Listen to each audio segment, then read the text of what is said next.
Con la mano arriba, todos los macacos. Con la mano arriba, todos los macacos. Todos los macacos.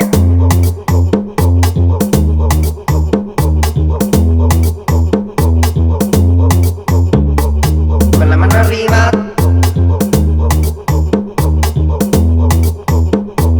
Con la mano arriba, todos los macacos. Con la mano arriba, con la mano arriba.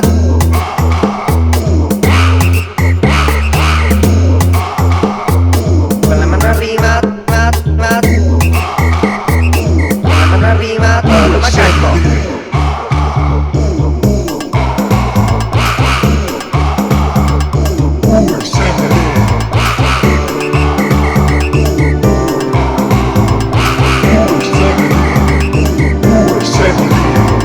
Con la mano arriba, con la mano arriba. Con la mano arriba, todos los macacos. Un sector moderadamente descontento.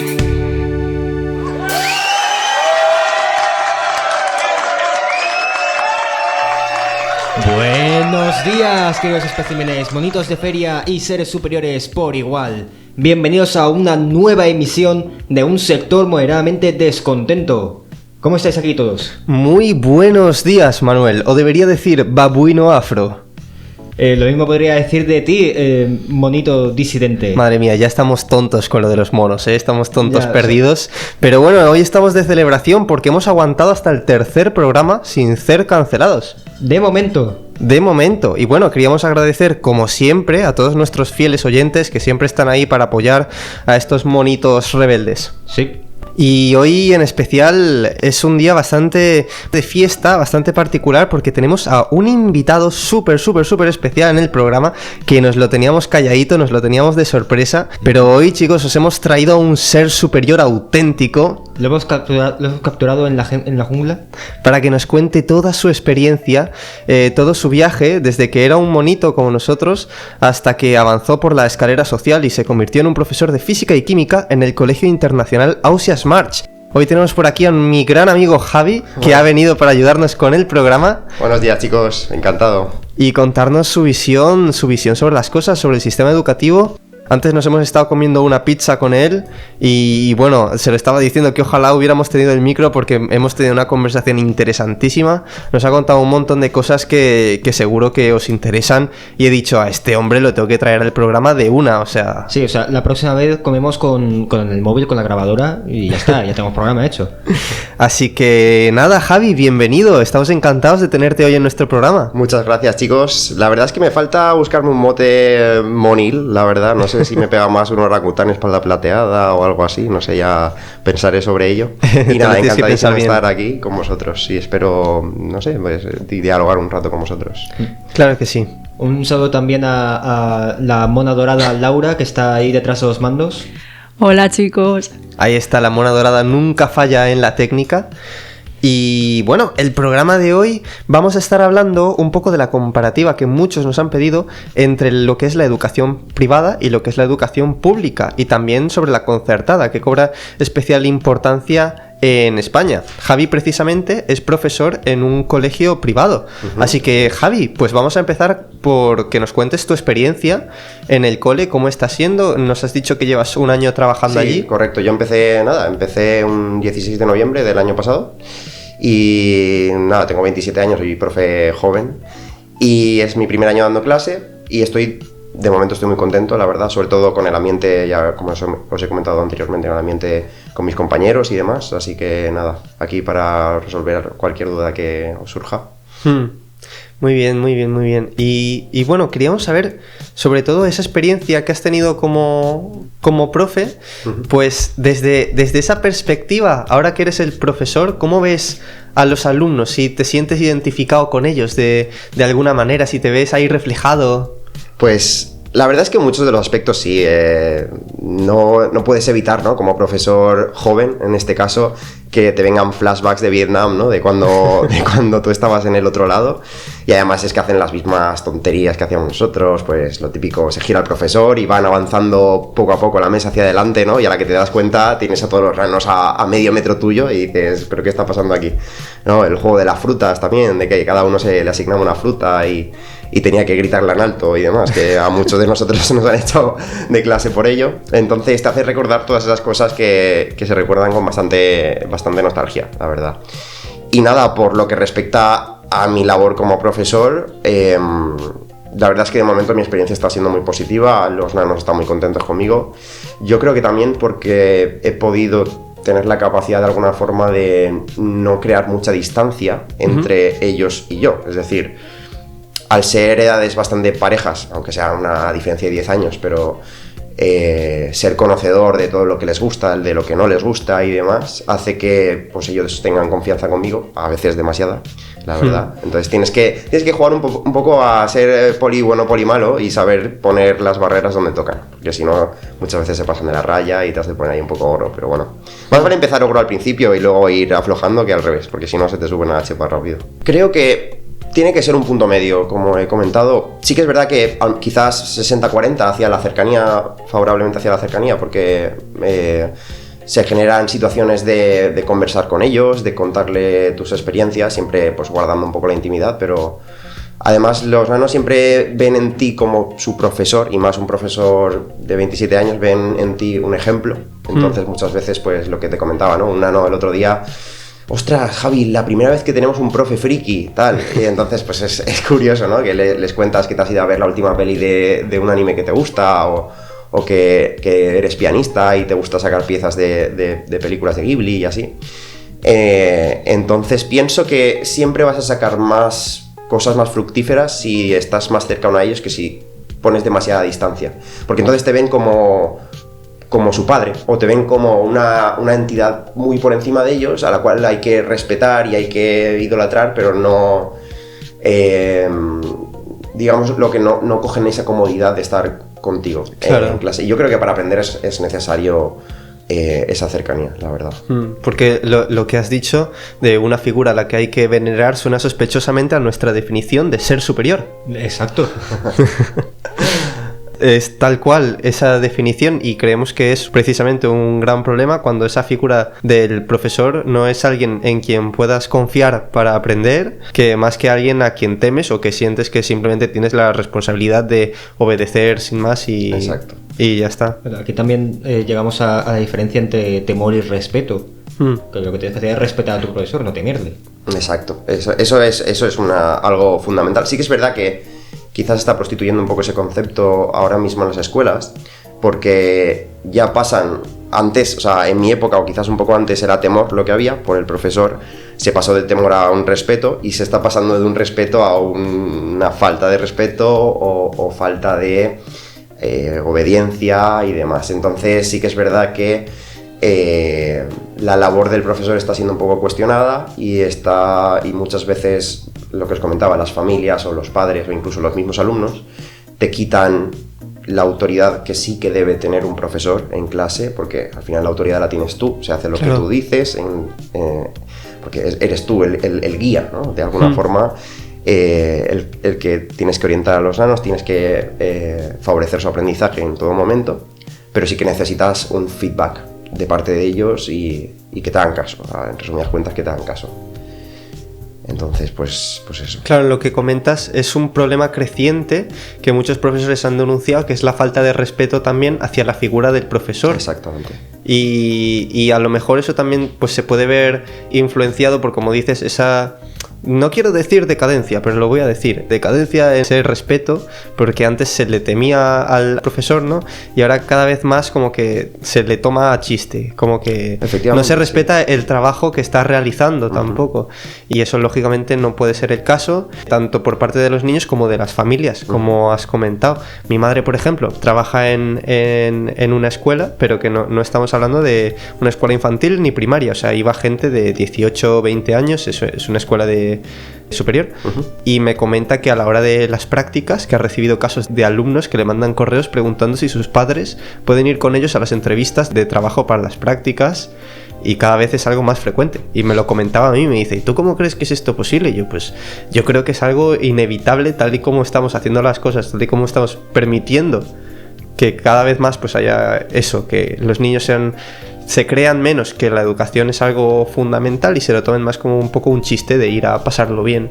Sí, también en relación a lo que comentabas, yo creo que está muy ligado con el tema de la sobreprotección o la superprotección de los niños y las niñas. Porque, claro, el hecho de que tú con 18 o 20 años no seas capaz de hacer una gestión estándar en la universidad o de ir a la secretaría a pedir algún permiso, cualquier cosa, sí que yo creo que va ligado a la temprana superprotección que hacen muchas familias sobre sus hijos. Y es algo que yo creo que deberíamos de cambiar y sí que es verdad que es necesario que aprendamos a hacer esas cosas lo antes posible e incluso se debería de incorporar, yo creo, algún tipo de asignatura, aunque no sea troncal, de aprender a qué es una declaración de la renta, cómo hacer las gestiones que luego vas a tener que hacer en tu vida laboral.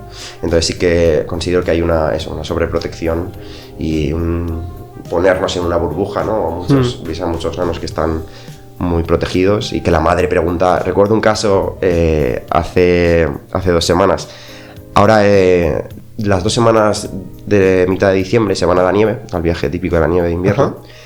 Y recuerdo una experiencia de un alumno en particular que la madre estaba preguntando al profesor en cuestión: oye, ¿cuál crees que es el material más idóneo para mi hijo? ¿Qué gafas le compro antiventisca? ¿Qué guantes? ¿Qué tal?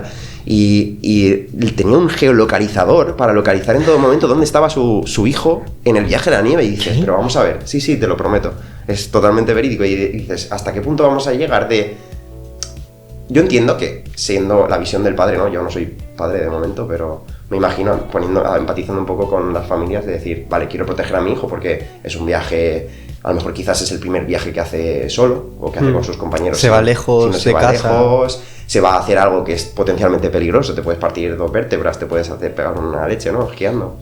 Pero, no sé, considero que yo al menos a mis hijos, si algún día los tengo, intentaré soltarles la mano un poco antes para que aprendan a autogestionarse ellos mismos. La verdad es que considero que es una habilidad que hay que trabajar. Sí, y esto se ve muy ligado también, pienso yo, por una parte con las familias, como estamos comentando, pero por la otra con la falta de exigencia que estamos viendo en las escuelas, que cada vez la exigencia parece ser menor. Y yo te quería preguntar si tú como profe pues estás viendo si eso es realmente verdad o si la exigencia es la misma que cuando tú estudiabas, por ejemplo, o cuando antes. Mira, la educación que yo recibí, yo imparto clases en segundo y tercero de la ESO y pues, a lo mejor hacen 15 años que yo estaba en esos cursos, ¿no? No es ni comparable. Y me refiero, no quiero decir que lo mío sea mejor, pero yo recuerdo biología de tercero de la ESO. Nos viene un señor, profesor del CEU en microbiología y zoología, creo, y nos pone apuntes que ponía a sus alumnos de la carrera. ¡Ostras! Apuntes de citología, histología, tejidos, alimentación y nutrición, etc. Yo ahí es cuando aprendí lo que es estudiar, de verdad, lo que es ponerte un domingo desde las 4 de la tarde hasta las 10 de la noche a estudiarte todo lo que entraba para el examen. Eso ya no existe. Ahora a los niños les pones 5 páginas de 5 caras para estudiar y se llevan las manos a la cabeza. Javi, qué difícil, cuánta teoría había. Entonces el nivel de exigencia ha bajado, pero está en mínimos. Está en mínimos. Yo he pensado muchas veces cuáles son las causas de esto último, pero la verdad es que de momento he podido pensar en algunas, pero no le pillo yo. Yo creo que va también ligado a cómo está evolucionando la sociedad, sinceramente. De la generación del ya, ¿no? Lo que se dice, la generación del ya, la inmediatez, el hecho de que ya no podemos ver, incluso yo mismo, no podemos ver una película, un largometraje sin chequear ni que sean 10 minutos el móvil, de a ver si te ha llegado un direct, de a ver si te ha llegado un WhatsApp, de a ver si te ha llegado cualquier cosa, ¿no? Entonces es muy preocupante, yo lo considero que es muy preocupante. En mi caso, por ejemplo, yo soy profesor de física y química, matemáticas y tecno, y muchos profesores de cursos posteriores, de cuarto y de bachillerato, se quejan de que los chavales despejan mal ecuaciones, que es un problema muy típico en las ciencias, ¿no? Que luego lo vemos, los que nos dedicamos a las ciencias lo vemos y dices, bueno, vaya tontería, pero claro, si te lo explican mal de base, Claro. arrastras ese problema a todas las demás asignaturas. Despejes se hacen en química, despejes se hacen en física, despejes se hacen en mates. Entonces, claro, que un chaval llegue a primero de bachillerato sin saber despejar el volumen en la fórmula de la densidad, y es un problemón. Es un problemón. Entonces, es toda una pescadilla que se muerde la cola. Yo no puedo exigir si en los cursos anteriores al mío no le han exigido del mismo nivel. Porque Claro. entonces a mí me van a... El problema es que también, si tú exiges demasiado, los resultados van a ser malos o no van a ser lo positivos que se esperaría de ti. Entonces, en una privada vas a tener a los padres detrás, enviándote correos y presionándote. Y muchas veces, de parte del colegio, también te van a exigir, oye, mira, Javi, mira a ver a este chico, ves a ver si la pruebas, tal y cual. Entonces ahí hay un problema gordo, la verdad. Sí, sí. Pues sí, totalmente. Yo vi un artículo que decía que un estudio del TIMSS concluía que los estudiantes de matemáticas y ciencias de España están bajando la media en comparación es un estudio del 2023, en comparación al 2011 han bajado la media entre 4 y 7 puntos. ¿En algún examen, algún tipo de prueba o así, o en general? El TIMSS es una especie de prueba que hace el propio estudio para medir el nivel de varios países a la vez. Ok, vale. Sí, es que es muy raro, entonces... Sí, es un estudio global, digamos, que mide las diferencias entre los diferentes países. Sí, y entonces pues ha bajado 4 y 7 puntos. Ostras. En matemáticas y ciencias. Pues es lo que digo, es bastante preocupante ese tema. Y nada, yo sí que es verdad que, pues, por lo que respecta al trabajo que veo de mis compañeros y el mío propio, no creo que sea por una falta de trabajo nuestra, más que sea por una falta de voluntad de los alumnos de aprender y de aprender día a día, la verdad. Hoy día parece que... Antaño tampoco, no sé, a mí me gustaba ir al colegio, pero para mucha gente no era agradable entrar a las asignaturas de física y química o de matemáticas y demás. Sí que es verdad que yo recuerdo, por ejemplo, problemas de cinemática. Yo estudié, por cierto, yo estudié lo que estudié, yo soy químico, y estudié lo que estudié por el profesor que tuve de química en la ESO. Entonces, ¿por qué? Porque me enamoré de la química, ¿por qué? Quien se aprenda la tabla periódica y la diga más rápido que yo tendrá un 10 de media en la nota global. ¿Qué pasa? ¿Qué haces con eso? Te creas una rivalidad entre todos los chavales y las chavalas de clase de a ver quién dice la tabla periódica más rápido que el profe. Entonces, claro, estábamos todos con un juego del móvil tal y cual, de ¿cuál es este elemento tal? Diciendo la tabla periódica a toda leche para ver si podíamos decirla en 9 segundos, cosas así.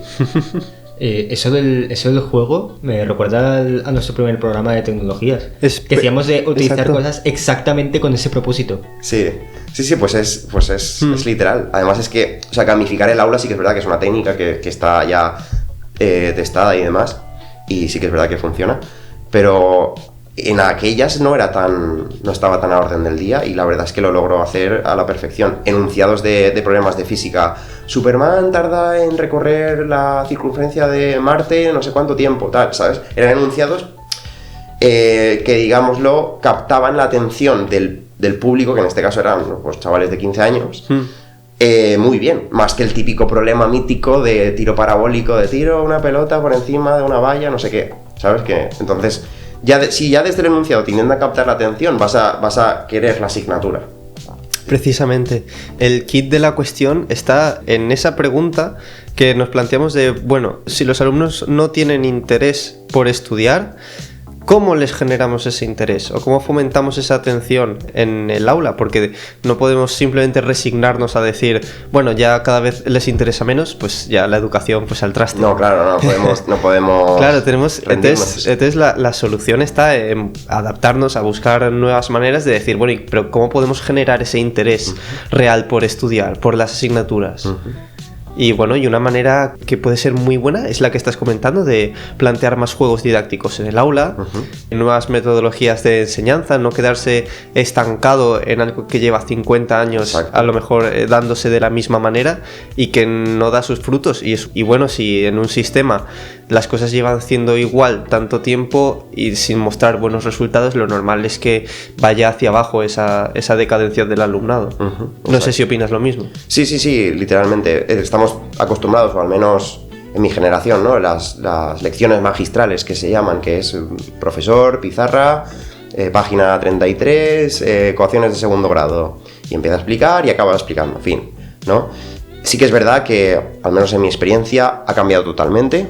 En mi cole se sigue un sistema de 4 criterios, criterio A, B, C y D. Cada criterio va asociado a una sección de la asignatura. El criterio A sí que es la parte más teórica de problemas, el criterio B es formulación de hipótesis, el criterio C es análisis de datos y el criterio D, ahora mismo no me viene a la cabeza, pero también es de la química relacionada con la vida, ¿vale?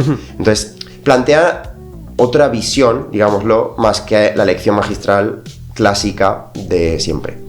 Sí que es verdad que yo creo que no tenemos que renunciar a la lección magistral, porque me parece que es importante también, pero tenemos que solaparla con otras metodologías activas y otros métodos de enseñanza, la verdad. Yo creo que en el equilibrio está la clave.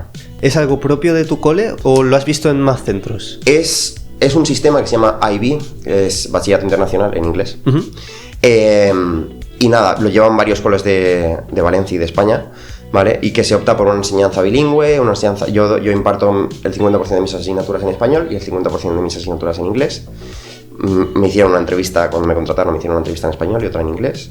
Entonces, ya no solo por el idioma, sino por la metodología en sí. Se opta por una metodología mucho más dinámica, mucho menos teórica, en la cual también es mucho más fácil aprobar. Y ahí entramos también con el debate anterior de la exigencia. ¿Qué pasa? Para el alumnado es, vale, aunque saque un 2 en el examen, hago un trabajito y el trabajito me hace media con el examen y voy a aprobar la asignatura. Entonces, hay que andar con pies de plomo en ese aspecto de también ser exigentes en lo demás que evaluamos, que no son las pruebas teóricas. Es decir, si yo evalúo un proyecto, tengo que hacer una rúbrica de evaluación bastante exhaustiva y dejarle claro al alumno en todo momento qué se le va a evaluar y cómo se le va a evaluar. Porque no es, hago un trabajito, me meto en el ChatGPT y que me haga el trabajo el ChatGPT y ya está. Aunque bueno, ahora los informáticos le han chapado el acceso al ChatGPT a los buenos, pero eso. También con la salida de las IAs está siendo un verdadero reto para los profesores el hecho de evaluar trabajos y demás. Se está volviendo a las cartulinas míticas, ¿vale? A los trabajos manuales, a las presentaciones, a la comunicación oral, ¿vale? Yo también me gusta mucho hacer que hagan presentaciones en clase, porque los ves expresarse, los ves si se han preparado la materia en cuestión, les dices la gestualización, la proyección de la voz, son aptitudes que les va a valer muchísimo en un futuro y que considero que son mucho más fructíferas a la hora de evaluar un tema en particular. Claro, y es muy interesante porque yo pienso que parece que con toda la salida de las IAs que has comentado, la manera de evaluación va a volver a sus orígenes y vamos a volver a hacer más cosas en el aula, se van a dejar de mandar más trabajos para casa, sobre todo pensando que ahora tú llegas, lo buscas en el ordenador en ChatGPT en un momento y ya te copias el trabajo. Entonces yo creo que se van a empezar a mandar menos cosas para casa y más cosas que se puedan hacer en el aula, que el profesor vea lo que estás haciendo. Exacto. Y cómo lo estás haciendo. Es que además las IAs ya te resuelven un problema de disoluciones acuosas de tercero de la ESO. Quiero decir, ya no es solo teoría, sino que te resuelven problemas de química a la perfección y te da la concentración final y te da el todo. Entonces hay que llevar mucho cuidado porque muchos alumnos intentan hacer la trampilla, ¿no? De hacerte los deberes con el ChatGPT y luego llegan al examen y pues lo que pasa es la tragedia, los lloros, el drama y en fin. Eso de hacer las cosas en clase ya se empezaba a hacer, lo empecé a notar que en segundo de bachiller me pedían mucho más hacer una redacción en clase, un ejercicio en clase, que mandarlos a casa, porque sabía que si nos lo mandaban a casa, lo que íbamos a hacer es coger el ChatGPT y hacerlo. Claro, lo mandaban a casa y luego casualmente tenían que corregir 20 trabajos de 10 y decían, uy, aquí pasa algo son sospechoso. Son exactamente iguales todos. Claro. Sí. Pero bueno, por otra parte, ahora ya que hemos sacado el tema de las IAs, hemos aquí abierto la lata de atún, ¿tú piensas que las podemos utilizar para la educación o cómo las podemos implementar para la educación? ¿O piensas que las tenemos que guardar en un cajón oscuro? No, yo creo que son herramientas totalmente válidas. Lo que pasa es que hay que saber utilizarlas. Es como lo era Google hace 5 años, antes de que se escucharan las IAs, ¿no? Pues yo, cuando tenía que hacer los exámenes de los libros de lectura famosos, no existían las IAs, pero teníamos el Rincón del Vago. Tú ibas al Rincón del Vago, era una página web que te salía el resumen del libro, ¿no? Y te lo estudiabas ahí, y ya está. Muchas veces no te leías el libro, ¿no? O yo era de los que me lo leía, pero hablo por la gente que no se lo leía. Entonces, yo creo que hay que aprender y hay que enseñar a los alumnos a cómo utilizar las IAs, porque, sinceramente, he estado en Japón estas 2 últimas semanas, ya os lo he comentado anteriormente, y con el ChatGPT dime los mejores restaurantes para comer en esta zona, y te hace un listado y encima te da las valoraciones que tienen. Claro, y te lo da todo, si se lo pides el precio, la ubicación, el horario, lo que sea. Y te propone, partiendo de la información que te he dado, quieres que te dé esta otra cosa, y entonces vas encadenando cosas y al final sacas toda una disertación de lo que estabas buscando, ¿no? O para tiendas, es aplicable a muchas cosas y es una herramienta muy útil. Entonces, ¿por qué íbamos a negar la existencia de una herramienta que nos puede ser útil? Me parece una tontería. Siendo de que sí que es verdad que hemos de intentar regularlo, eso sí, porque si no van a abusar de ello y no van a aprender de manera efectiva. Por supuesto. Y lo que te da la IA, el ChatGPT o cualquier otra, te da la opción de tener un tutor particular que puedes tener tú y decirle, oye, corrígeme este ejercicio, oye, ¿cómo mejoro esto? O le puedes preguntar, porque es tu propio profesor en casa. Si te mandan algo para hacer en casa, tú le puedes decir, oye, que esto no me ha quedado claro, esto cómo lo puedo mejorar, o corrígeme las faltas de esto, o lo que sea. Lo que pasa es que la gente es muy vaga y en vez de hacer ellos el trabajo y luego decirle, oye, ¿me lo puedes corregir o qué he hecho mal con esto? Es directamente, házmelo tú y ni siquiera me lo voy a leer. Claro, ni lo leen, hacen copy-paste y ya está. Entonces vamos a las mismas de cuando buscábamos algo en Google, hacíamos copy-paste y lo poníamos tal cual. Es lo mismo, ¿no? Entonces, sí que es verdad que puedes decirle hasta parafraseame este texto, o no sé. Sí que es verdad que yo creo que en informática, en mi cole al menos, sí que se están empezando a trabajar con fomentar el uso de IAs, pero de una forma sana, es decir, de una forma efectiva y sabiendo, digamos, utilizar todas las funciones que nos aportan las IAs, porque desde creación de imágenes, de vídeos, audios, hasta los vídeos estos que se han hecho ahora de moda de alguien que está en el baño y de repente le entra un oso grizzly por la ventana, que son vídeos literales, que vamos, yo al principio, no sé si soy muy boomer o qué, pero yo al principio pensaba que eran de verdad, hasta que alguien me dijo, no, los vídeos de los osos son mentiras, son con IA, y yo dije, pues ¿por qué me lo has dicho tú? Porque si no, la verdad es que es preocupante también el nivel en el cual, la rapidez, ¿no? Con el cual están evolucionando las IAs. A mí me ha pasado esta mañana, de repente me levanto, entro en la cocina, empiezo a escuchar música de IA. Y le digo a mi padre, le digo, papá, ¿qué estás escuchando? Y me dice, un nuevo grupo, no sé qué. Y me enseña la portada y es una imagen hecha ahí con inteligencia artificial, pero súper exagerada. O sea, era como un dragón con cosas ahí raras, así. Y le digo, papá, ¿pero qué estás haciendo? Y me acuerdo que me dice, es un grupo nuevo. Y yo me he quedado, lo primero que he pensado ha sido, ya ha empezado. O sea, es muy distópico eso, ¿no? Ya no nos podemos esconder, Terminator está aquí. Es que yo creo que ha evolucionado, ¿no? Desde los memes que te pasaba a tu tío en Navidad, ¿sabes? Hasta creerse todos estos grupos y todos estos vídeos que sacan con IAs, porque claro, si yo tengo 27 años y me creía los vídeos de los osos, pues me puedo imaginar a mi padre que ya ha cumplido 60 ayer, pues lo que se puede pensar que es cierto cuando no lo es. ¿Qué pasa? Esto se puede utilizar con malas intenciones también.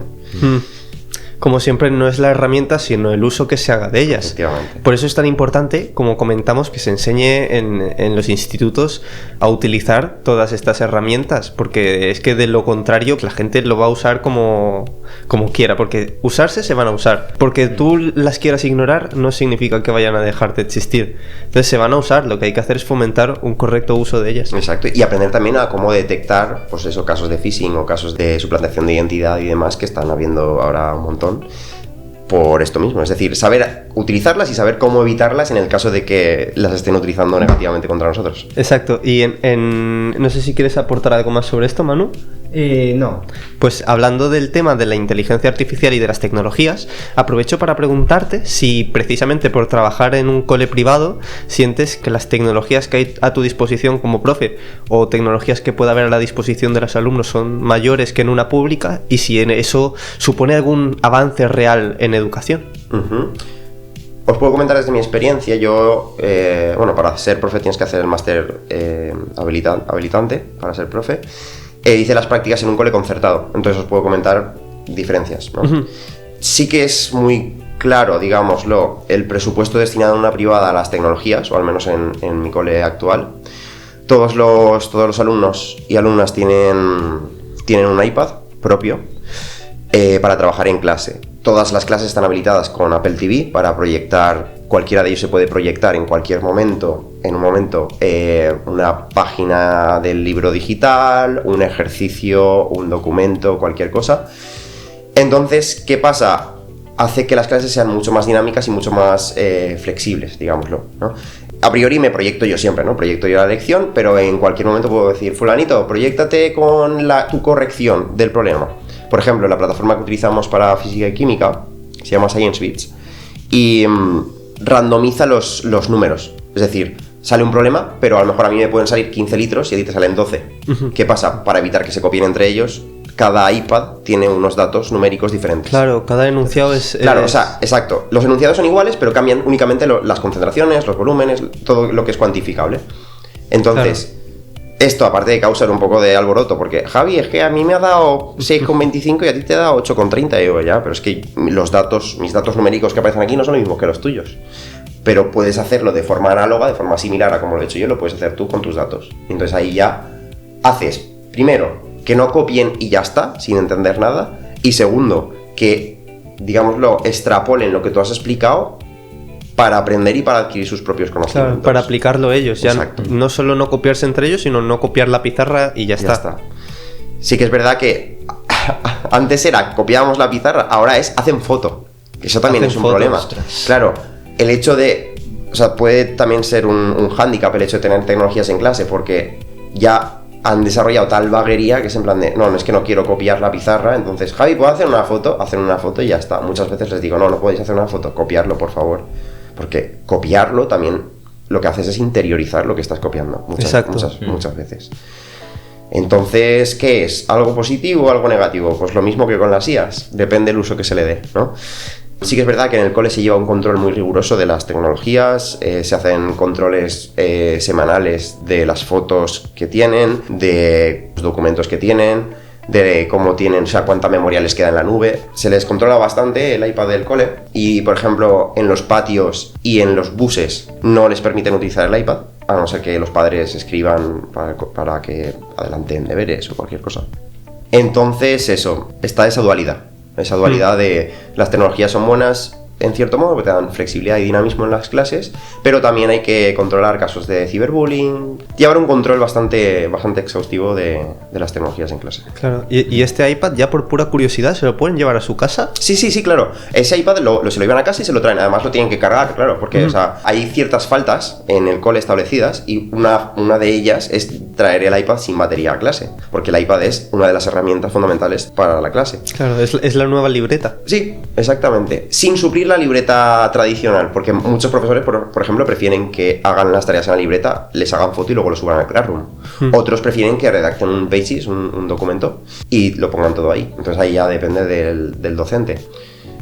Yo, por ejemplo, lo hago híbrido, dependiendo de la tarea que sea. Pues si, por ejemplo, estaban haciendo un sketch, un boceto del proyecto que tienen que hacer en tecnología, ahora tienen que hacer un juego electrónico, pues si han hecho en vista isométrica el dibujo, prefiero que lo hagan en una cuadrícula, que me hagan la foto y que me lo suban al Classroom. Pero, por ejemplo, si es redacción pura de una redacción de castellano, un comentario de texto, cualquier cosa, a lo mejor es más ventajoso hacerlo en un editor de texto normal y ya está. Por supuesto. Claro. Y en cuanto al uso de los móviles, ¿está permitido en tu centro? No, el uso de móvil no. El uso de móvil, además, sí que si se detecta que un móvil, enseguida se requisa y se entrega a los padres. Es decir, lo comunicas a los padres y los padres vienen y recogen el teléfono. También el tema, por ejemplo, sí que es verdad que para trabajar yo en muchos casos les dejo escuchar música, porque yo en tecnología muchas veces son trabajos prácticos y considero que escuchen música es positivo para ellos, porque además he hecho un estudio y además están bastante más tranquilos cuando están con música, Claro. que montando alboroto, gritando, levantándose y demás, que cuando no están escuchando música. Que más de un grito me ha tocado pegarles, pero bueno. Entonces, no, móviles no, pero iPad sí. ¿Y tú qué opinas de esa prohibición? ¿De la prohibición de los móviles en clase? Sí. En este caso, yo lo veo bien porque tienen el iPad. Claro. Entonces, cualquier cosa que quieran buscar o demás, tienen el iPad, que es el que está con el control parental, con las restricciones y demás. Entonces, yo creo que en un colegio que no disponga de dispositivos como iPads y demás, es peligroso el uso de los móviles. Más que nada por el ciberbullying.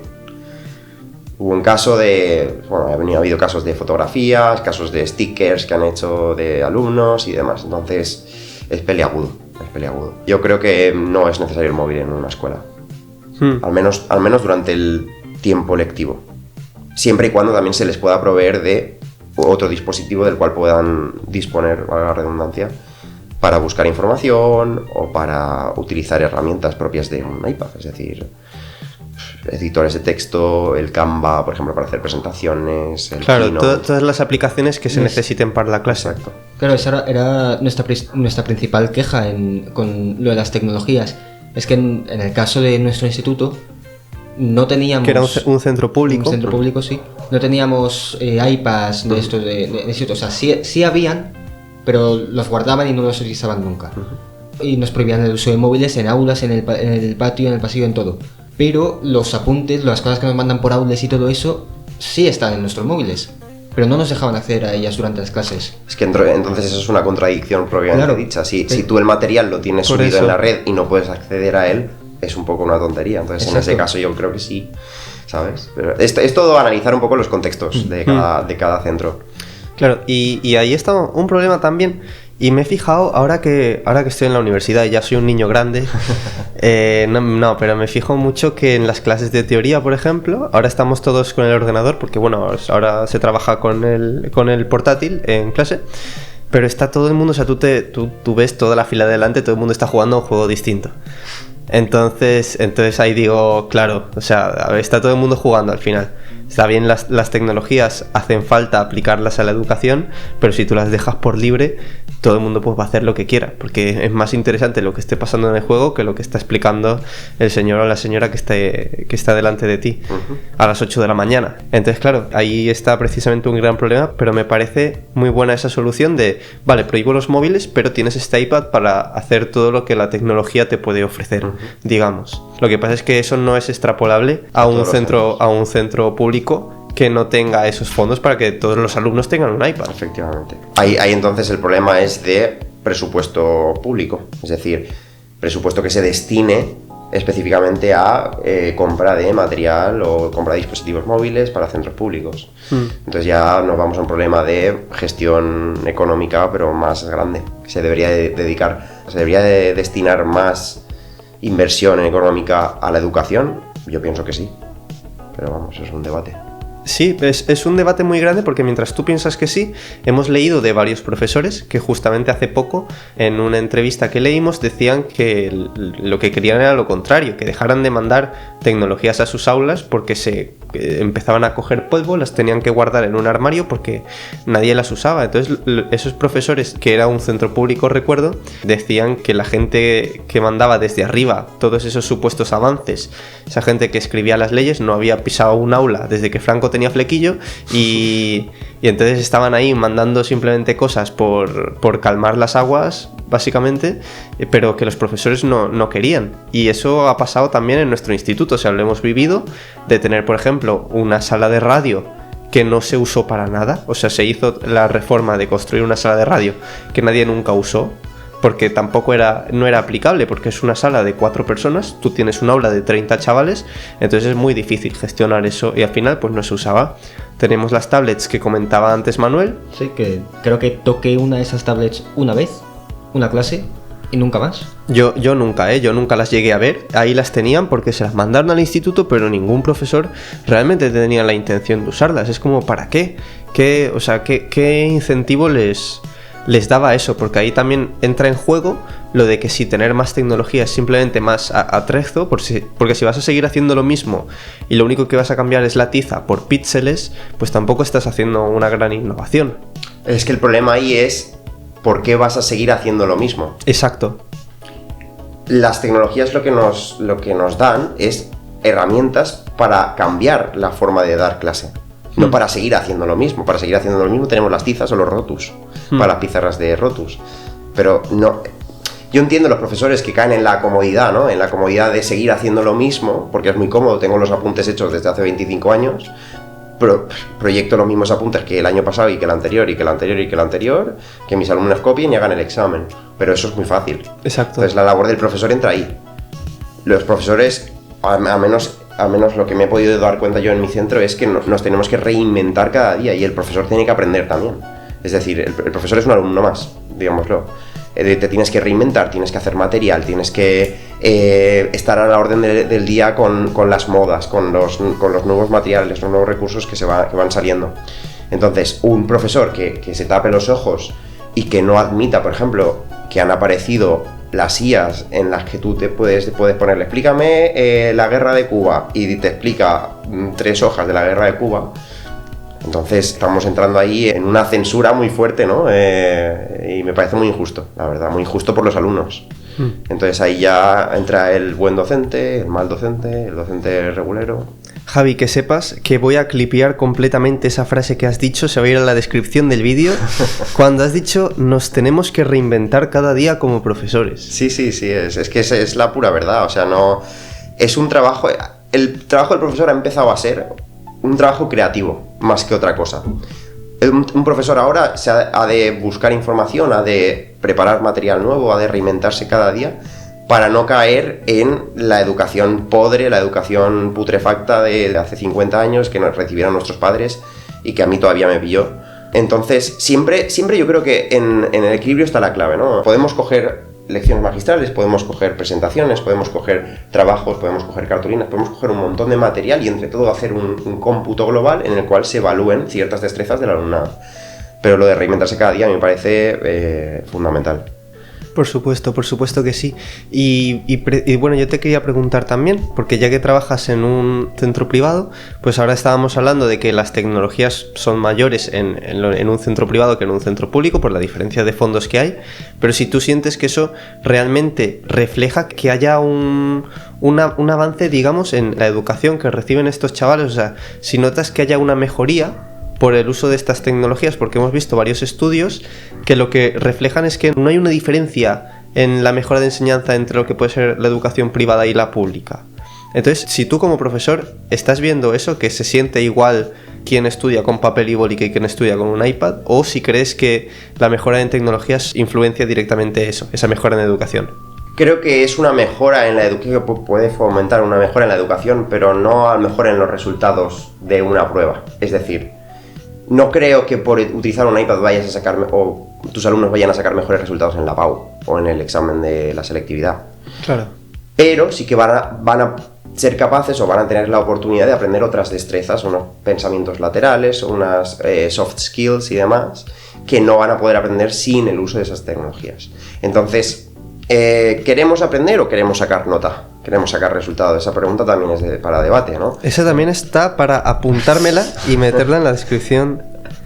Entonces, si me preguntas para el aprendizaje eficaz, te diría que sí. Las tecnologías fomentan un aprendizaje eficaz. Si es para sacar una nota en un examen, te diría que puedes sacar nota en un examen tanto sin tecnologías como con tecnologías. Es indiferente. Porque al final es... sacarte el examen de conducir, ¿aprendes a conducir? No. Aprendes a aprobar el examen de conducir. Claro. Luego, en cuanto te veas que la gente toma las rotondas por donde les pasa por las narices, que la gente va a las velocidades que no toca, que la gente se salta los semáforos, aprendes lo que es conducir. Aprendes la realidad, ¿no? Igual pasa con los exámenes de lenguas, yo creo. Aprobar el B2 o aprobar el C1 de inglés es saber inglés, no. Para saber inglés, vete 5 años a Irlanda, a ser au pair de una familia, o a cuidar, no sé, en Irlanda, o a ser profe o a lo que sea, y aprenderás inglés. Aprenderás la jerga, aprenderás pues otras cosas que no te enseñan los libros, ¿no? Entonces ahí está la clave, yo creo. Muy potente esas frases que nos has dado hoy, Javi. Que si crees que precisamente en la privada los profesores pueden llegar a ser más propensos a innovar, al contrario que en la educación pública, y ya no solo hablando de la falta de fondos, porque si bien tú no tuvieses fondos en tu centro para utilizar la tecnología, pues tú como docente buscas otras maneras, otras alternativas de dar la clase. Los juegos no tienes por qué tener esa tecnología, pueden ser como los que has dicho tú de tu profesor que tenías, lo de la tabla periódica y eso. Para eso no hace falta tecnologías, ni fondos, ni ningún tipo, es simplemente pensar... Imaginación. Exacto, imaginación, es creatividad completamente. Pero te quería preguntar si tú crees que los profesores de la privada son más propensos a esa innovación que los de la pública, o no tienen nada que ver. No lo creo. Yo he visto escuelas públicas muy buenas y con muy buenos docentes, escuelas concertadas con muy buenos docentes y escuelas privadas con muy buenos docentes. No creo que sea algo como definitorio el hecho de pertenecer a la privada o pertenecer a la pública.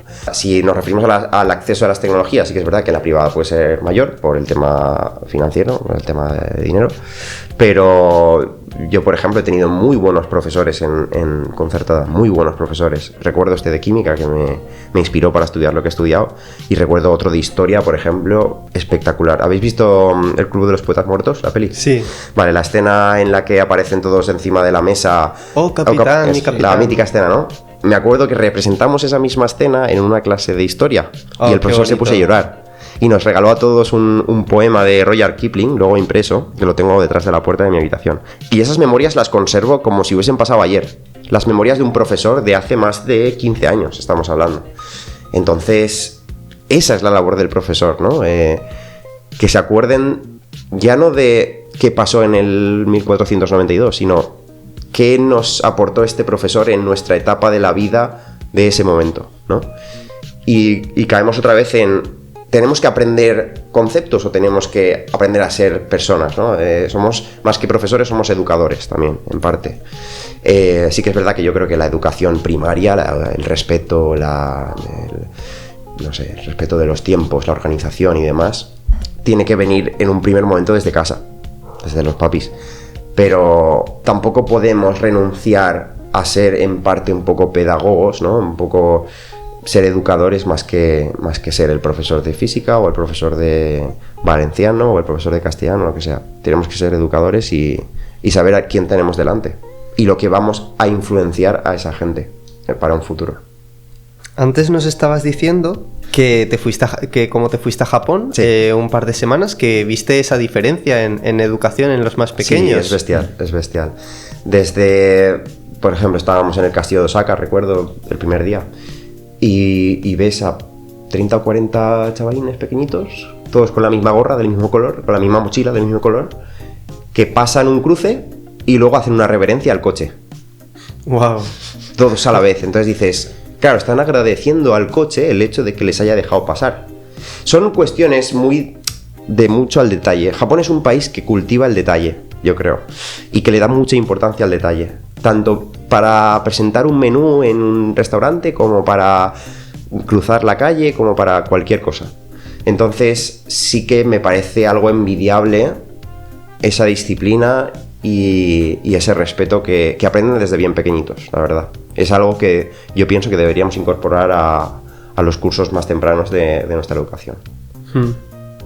Y para ser un buen educador, entonces no necesitamos tantos fondos como creatividad. Exacto. Sí, es bastante más prioritario ser creativos y reinventarse cada día que tener más o menos tecnologías o más o menos presupuesto para...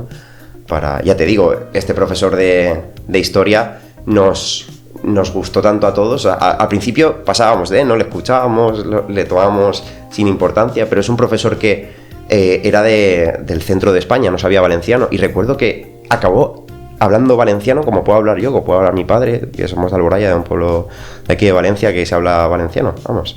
Entonces, Eso es vocación. sí, efectivamente, es un profesor que, porque la asignatura de historia, recuerdo que a mí me la impartían en valenciano, igual que naturales en su momento. Entonces, un profesor que de la nada aprende valenciano por el simple hecho de darle clase a sus alumnos, la verdad es que a nosotros nos enamoró de ese profesor, la verdad. Además, ser un profesor... lo que estamos hablando antes del concepto de raro, ¿no? ¿Qué es ser raro? ¿No? Salirse de la media, salirse de lo habitual, ¿no? Le gustaba, por ejemplo, nos contaba que en el coche se ponía canciones de sea shanties, de canciones de estas que cantaban los piratas británicos y cosas así rarísimas, ¿no? Que se te va a la cabeza. Se sabía el nombre científico de todas las especies de plantas, de botánica, y era profesor de historia, no tenía nada que ver. Entonces era una persona peculiar, pero nos enamoró a todos, la verdad. A mí es, si no el que más, es el profesor que más me ha hecho enamorarme de la historia, yo creo. ¿Y piensas que los profesores con los años pueden llegar a perder esa chispa de querer innovar? ¿Se pueden llegar a volver cómodos? Si por ejemplo están en una plaza pública, ¿no? Suponte, y están ahí 30 años trabajando en la misma plaza, ¿tú crees que al final pues pueden llegar a estar tan cómodos, relajados, que ya pierden ese incentivo para innovar? Saben que lo tienen ya todo hecho y no sienten esa determinación o esa vocación que tenían antes. ¿Tú qué piensas? Sí, yo creo que es un veneno. Creo que eso es un veneno. Y ya no solo en educación, sino en todo, ¿eh? Caer en la comfort zone es de lo peor que puedes hacer, más que nada por eso, porque te habitúas a una comodidad y luego no quieres renunciar a ella. La escuela pública o cualquier plaza pública de este país lo que hace un poco es eso, es que te acomodes en una posición privilegiada de la cual no quieres salir y por tanto dejas de innovar, dejas de reinventarte y dejas de crear cosas, al final de crear, ¿no? Como profesor. Ya digo que yo creo que la labor del profesor a día de hoy es una labor creativa al 100% y es una labor de autoaprendizaje también. ¿Y eso no llega a suceder en la privada? ¿O sí? Porque si haces mal tu trabajo te echan. Ahí está la cosa. Si yo estoy en la pública no tengo riesgo de que me echen. Sí que es verdad que hacen inspecciones periódicas y demás, pero no es lo mismo. En la privada yo creo que se regula muchísimo más y están mucho más pendientes de que estás haciendo tu trabajo correctamente. Entonces nosotros, por ejemplo, hacemos reuniones todas las semanas de departamento y demás, y tenemos formaciones a lo largo del curso. Muchas veces alguna tarde nos tenemos que quedar a hacer formaciones o incluso algún fin de semana, muy a mi pesar. Pero bueno, también hace en parte de que nos nutramos, de que aprendamos y que tengamos más materiales y más recursos para la enseñanza. Entonces sí que considero que creo que en la privada no es como en la pública el hecho de entrar en la comfort zone y en la comodidad. Creo que estamos más atentos, más siendo conscientes de que si hacemos mal nuestro trabajo nos pueden suplir, nos pueden echar en cualquier momento. Entonces es un estado de alerta.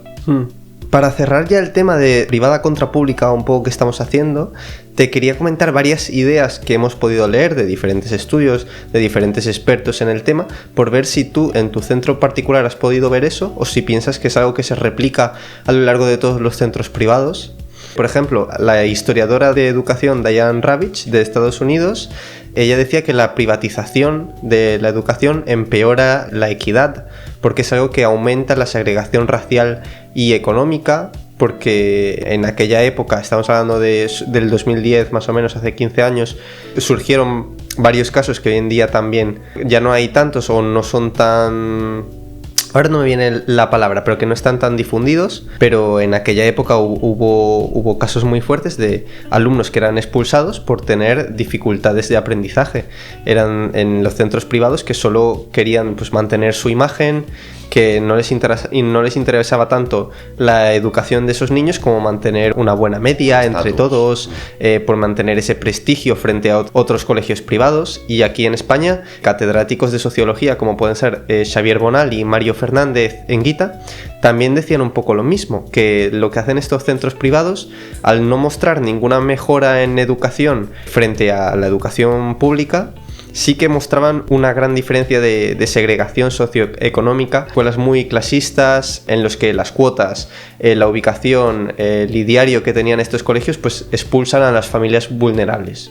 los dejan completamente apartados y que la financiación pública a la privada concertada, pues eso, que no mejora resultados, pero sí la desigualdad.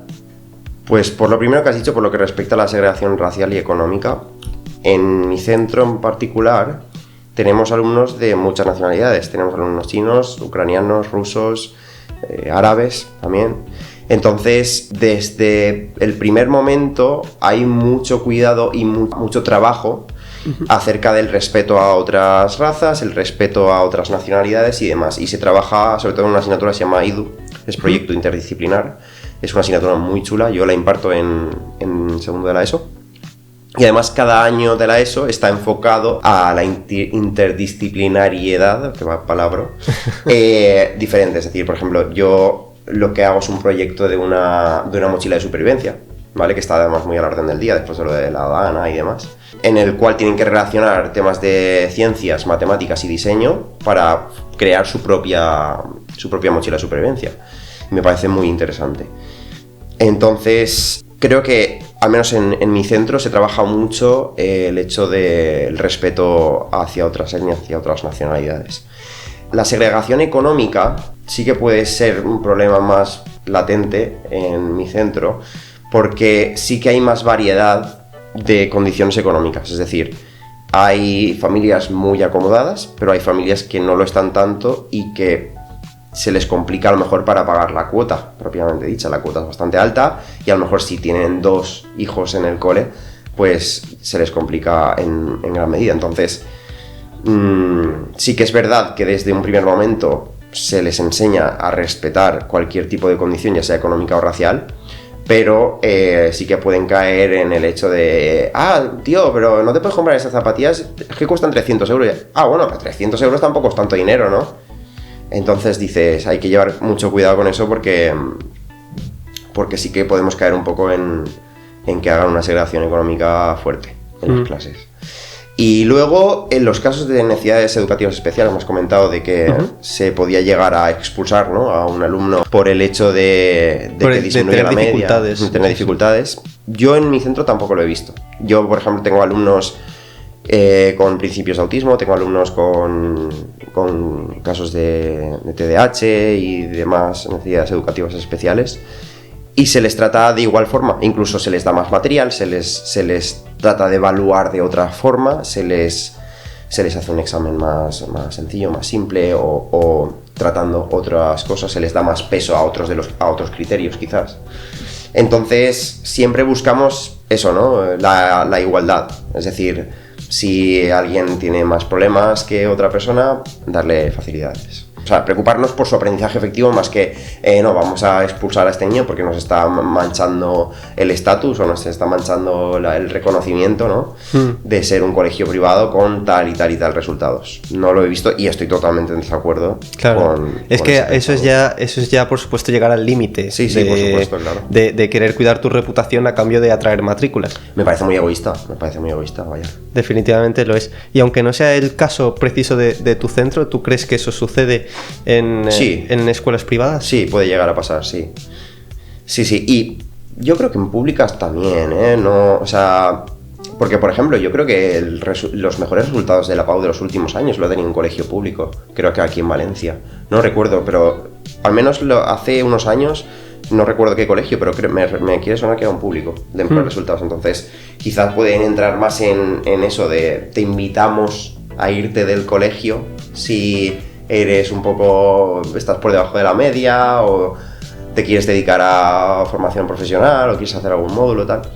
No lo he visto, repito, no lo he visto con mis propios ojos, pero sí que he escuchado algo de que se ha podido llegar a hacer en algún centro. Pues eso sí que le pasó a un compañero nuestro, que no voy a decir nombres obviamente, que lo suspendía todo y le aprobaron la ESO porque él no quería hacer bachiller. Entonces, para no tenerlo encima, le dijeron, vale, pues si tú te comprometes a no ir a bachiller en nuestro centro, te aprobamos la ESO.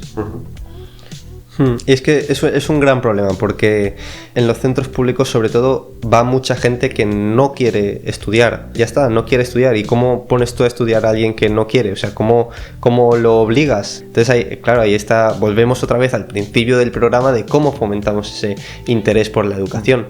Pero sí es verdad que hay que decir a favor de la educación en los últimos años, que es que el número de gente que abandona los estudios tempranamente ha bajado muchísimo. Se ha reducido mucho el número de gente que abandona los estudios. Pero bueno, sí es verdad que las escuelas también muchas veces lo que hacen es aprobar a la gente para pasarla de curso y ya está. Y eso también se relaciona con lo que estábamos hablando del nivel de exigencia, que cada vez baja más y que ahora parece que el profesor que suspende a un alumno es un ser tiránico y malvado. ¿Tú qué opinas de eso? Opino que para nada es así, vamos. O sea, el hecho de suspender a un alumno es reflejar que su trabajo ha sido insuficiente o su capacidad de asimilación de conceptos ha sido insuficiente. Es algo que a largo plazo le va a beneficiar, no le va a perjudicar. Los padres muchas veces no lo ven así, ¿vale? Los padres se aprueba a mi hijo porque es muy bonito y es muy estudioso y es muy responsable y tal. En algunos casos, es decir, no siempre. Pero bueno, sí que es verdad que después de haber estado en juntas de evaluación y demás, que yo no había estado nunca, se somete a votación. Muchas veces cuando, por ejemplo, el hecho de que repita curso, se somete a votación en todo en el claustro de profesores y lo que sale, pues sale. Si tiene que repetir o no tiene que repetir. Pero el caso de exigencia de, por ejemplo, cuando yo estudiaba, era mucho mayor. Es decir, yo creo que suspendías 2 asignaturas troncales y repetías curso. Si te caía castellano y mates, repetías curso. Ahora no es así. Claro. Hoy hay un montón de excepciones de, bueno, en esta puedes sacar un 1, pero si tal, o la llevas para el año que viene, o si apruebas la del año que viene, pues esta que tienes suspendida también la puedes aprobar. Hay muchas cosas así para aprobar a los alumnos lo más rápido posible y, como dice Manuel, pues quitártelos de encima. Yo no estoy de acuerdo con eso. Sí que es verdad que, por ejemplo, tanto para hacer una formación profesional como para hacer una carrera en un futuro, te piden la educación secundaria obligatoria.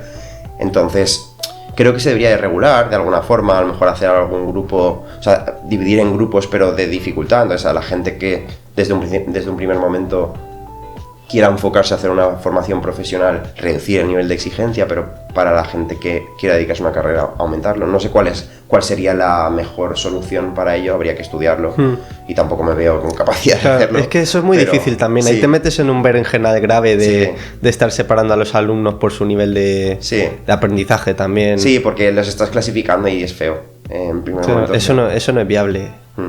También es verdad que, yo qué sé, no podemos ser todos médicos, abogados, ingenieros y tal, ¿sabes? Necesitamos gente para trabajar en todos los campos. Entonces, no, el hecho de, bueno, ahora se está normalizando más, pero el hecho de hacer una formación profesional no es algo de ser inferior a alguien que hace una carrera. Lo era cuando yo estudiaba, pero ahora ya, gracias a Dios, gracias a lo que sea, se ha normalizado de alguna forma. Sí, y bueno, y se ha desmitificado mucho eso de que irte a una FP es un caso perdido, que es todo lo contrario. Hay FPs, de hecho, que son, yo diría que hasta igual de duras, algunas pueden llegar a serlo, que un grado universitario. Exacto.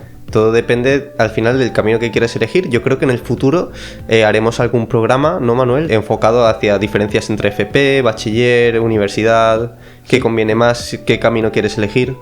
Y fíjate que estuvimos mirando un artículo que decía que hay un estudio que demuestra que cada vez hay más alumnos matriculados en FPS y bachiller. O sea, que se está normalizando la FP como una alternativa a la universidad, no inferior, simplemente distinta. Sí, exacto. Y además hay muchísima más variedad. Yo, por ejemplo, en el centro en el que estuve haciendo las prácticas, es un centro que tiene también FPs, y la verdad es que hay muchísima más variedad de oferta de cuando yo estudiaba, y yo creo que eso cada vez más está normalizando la situación de hacer una FP y que es totalmente viable y es igual de importante que hacer una carrera universitaria.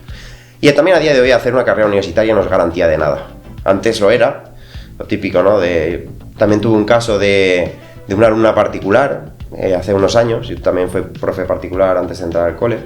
Tuve un caso de una alumna particular que no necesitaba mi ayuda, simplemente me contrataba para cerciorar de que se sabían las cosas, pero era una alumna de 9,5, 10, iba muy bien. Y le decía, ¿qué quieres estudiar? Y me decía, pues quiero ser o médica o abogada. Y yo me quedaba así diciendo, médica, abogada, médica, abogada. Son dos cosas que no tienen nada que ver a priori, ¿no? Es lo que te diría mi abuelo, ¿no? No, tienes que ser médico o abogado para ser alguien en esta vida, para ganarte 10.000 euros al mes y tener mucho dinero. Entonces no entendía ese punto de vista de decir, médico o abogado, pero, o sea, realmente ¿qué quieres ser? ¿Qué es lo que te gusta? ¿A qué te quieres dedicar de mayor? No qué quieres estudiar, ¿de qué quieres trabajar? Claro. Piensa de lo que quieres trabajar y luego estudia acorde a eso, no al revés. Si quieres pasamos ya hacia nuestra última pregunta, Vale. que es pues conocer tu visión en base de todo lo que nos has contado. Uh-huh. ¿Cuál sería esa síntesis de hacia dónde crees tú que está evolucionando la educación o el sistema educativo en este país? Pues voy a intentar no ser todo lo pesimista que hay veces que pienso, pero tenemos mucho trabajo. Tenemos mucho trabajo los profes. Sí que es verdad que últimamente incluso de mis compañeros he escuchado que se está empezando a complicar mucho la tarea del profesor, los alumnos no están por la labor de aprender y ni de esforzarse. Entonces el problema es que no quieren esforzarse muchas veces. Entonces todos los días tengo que decir, chicos, tenéis que trabajar, chicos, para ser alguien en la vida tenéis que trabajar. Yo he llegado a escuchar, por ejemplo, de profesores frases como no vas a llegar a ser nadie en la vida, que me parece lo peor que le puedes decir a un alumno. Entonces, veo que tenemos mucho trabajo y que con trabajo y esfuerzo de los profesores y de todo el equipo de dirección y demás pedagógica, tenemos que trabajar todos en un conjunto para intentar cambiar eso, para intentar fomentar la cultura del esfuerzo y para revertir la situación. Entonces, ojalá dentro de unos años logremos dar con la clave, ¿no? Para que la educación, aparte de ser efectiva, sea acorde a el esfuerzo. Yo creo que es lo básico, lo más básico es fomentar el esfuerzo de los alumnos y que aprendan a trabajarse las cosas, porque sin trabajo no hay nada en esta vida. ¿Cuál dirías tú que es la clave para ese paso adelante que nos falta? ¿Está la clave en la inteligencia artificial? ¿Está en la tecnología? ¿Está en la creatividad? ¿Está en el esfuerzo? ¿Está en, en la privatización de la educación? ¿Tú qué nos dirías? Yo creo que, aparte de ser cercanos, que lo hemos comentado al principio del podcast, creo que tenemos que enseñarles a que sean conscientes de su futuro. Es decir, la respuesta más común a la pregunta ¿qué quieres ser de mayor? Que me han dicho es empresario, como mi padre o mi madre. Entonces dices, vale, pero es que lo que se piensan es que haces así y tienes 1 millón de euros en la cuenta siendo empresario, que es a lo mejor lo que han visto en casa. Pero tienen que ser conscientes de que no es así, que tienes que trabajar y es un camino arduo, no es un camino fácil. Tenemos que trabajar en que se den cuenta de eso, se den cuenta de que la vida es difícil y que tienen que trabajarse las cosas y que todo el mundo no puede ser empresario. A mí por ejemplo, un chaval el año pasado me llegó a decir, es que los profesores sois unos mediocres. Y escucharéis, ¿cómo que unos mediocres? No, porque es que os conformáis con un sueldo de 1.500 euros al mes y tal, y yo es que quiero ser empresario y ganar no sé cuánto, invertir y tal. Entonces también está haciendo mucho daño, yo creo, a la educación, todos estos farsantes que hay hoy día, todos estos casos yados y tal. Bueno, ahora el yados está un poco más desaparecido, creo, pero bueno, todos estos casos que todo el mundo conoce, ¿no? A los nanos jóvenes les está modificando un poco la mente y yo creo que a mal. Sí que es verdad que ahora hay muchos, sobre todo en la carrera que salió hace poco, ciencia de datos, Data Science, está muy a la orden del día y todo el tema de, por ejemplo, diseñar o programar bots de inversión y demás, pero tienen que ser conscientes de lo que eso conlleva, de que no es un regalo, de que no van a conseguir nada si no ponen un esfuerzo previo. Yo creo que eso es lo fundamental para revertir la situación. Pues sí, mucha razón. ¿Tienes alguna cosa más que añadir al programa que quieras contarnos? No, yo creo que ha sido muy completo. He estado muy a gusto además. He comentado, yo creo, todo lo que resume este año en el cole o todos los pensamientos que me han venido o demás. Sí que es verdad que tengo una preocupación latente en la cabeza todos los días de... No, un poco síndrome del impostor, ¿no? ¿Estaré haciéndolo bien? ¿Estaré haciéndolo mal? ¿Realmente voy a ser alguien influyente en la vida de estos niños y niñas a los cuales les doy clase, ¿no? Y también es difícil el hecho para los profes de aislar un poco tu vida del cole, ¿no? Porque muchas veces te vienen los alumnos con problemas familiares y demás. Y te los llevas a casa. Te los llevas a casa en algunas situaciones. Entonces... tengo que aprender, en mi caso particular, a separar muchas veces y a saber diferenciar mi vida personal de la de mis alumnos, la verdad. porque si no ya caemos en ser psicólogos y tampoco tenemos las aptitudes ni los conocimientos para ello. Pues nada, Javi, nos llevamos un repertorio de frases increíbles de este programa. Las voy a leer en orden porque la verdad que me he quedado impactado. La primera es: nos tenemos que reinventar cada día como profesores. ¿Queremos aprender o queremos sacar nota? ¿Tenemos que aprender conceptos o aprender a ser personas? Y por último, la labor del profesor es de autoaprendizaje.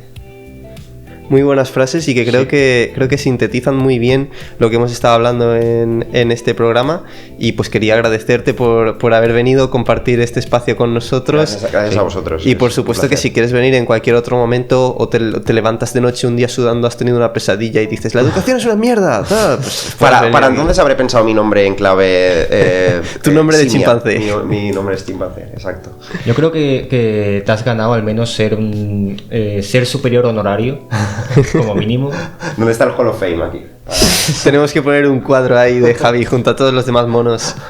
Y de verdad, pues muchísimas gracias por venir a nuestro programa. Sí. Muchísimas gracias sobre todo a nuestros oyentes por quedarse hasta el final, como siempre. Sí. Nos podéis escuchar en nuestro YouTube, en nuestro iVoox. Y en Radio Malva 104.9 FM los La sábados... FM no va, pero en radiomalva.org sí nos podéis escuchar. La FM no va, por supuesto. Nos podéis escuchar los sábados de 4 a 5, los jueves de 9 a 10, si no me equivoco, y los martes a horas que no merecen la pena, son inhumanas, no lo intentéis. A menos que no podáis dormir como Javi y os levantéis con una pesadilla de madrugada de la educación es una mierda. Pues ahí estamos nosotros los martes de 4 a 5 de la mañana. Pues eso, muchas gracias por venir. Muchas gracias también a la Mona Dorada, que está detrás de los mandos. Gracias a todos por escuchar. Y nada, ya nos veremos en la próxima emisión de... Un sector moderadamente descontento.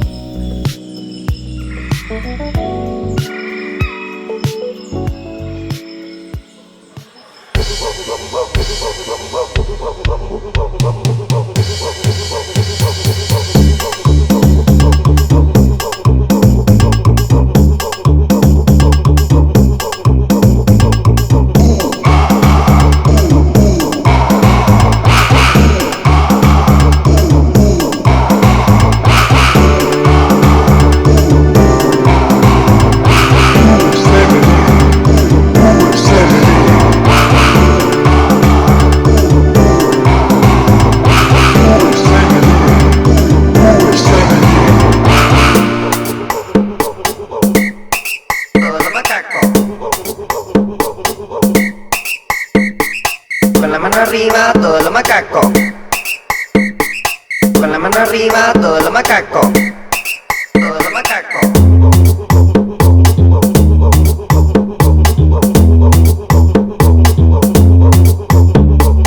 Con la mano arriba.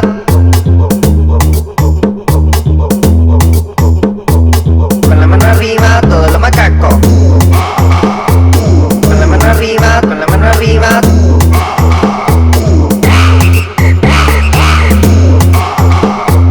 Con la mano arriba, con la mano arriba, todos los macacos.